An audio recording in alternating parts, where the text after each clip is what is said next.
Darth Maul, one of the most popular Jedi hunters in all of Star Wars, one of the only dark side users who truly had no ounce of goodness in him.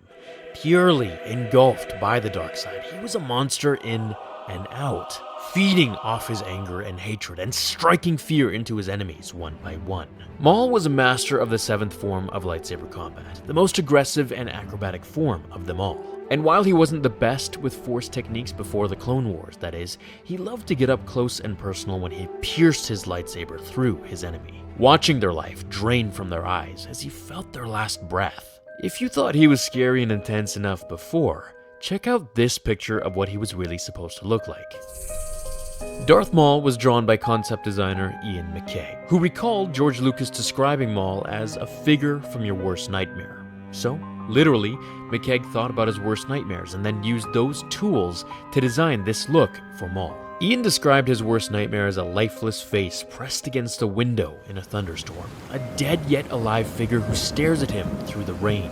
McKay used that as the first design, later adding metal teeth and blood-red dreadlocks streaming down its face instead of rain.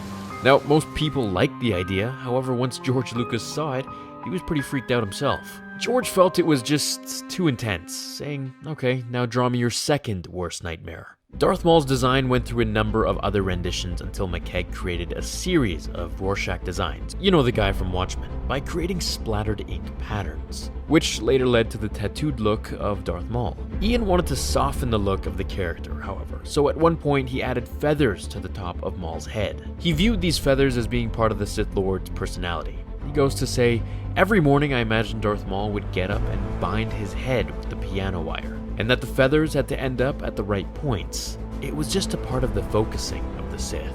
Now, I'm glad they didn't add these feathers, since that would make Maul look more like a raptor or a chicken. The feathers were after transformed into horns, and George Lucas really liked that look, so they went with it. This was later developed into the Zabrak species as a whole.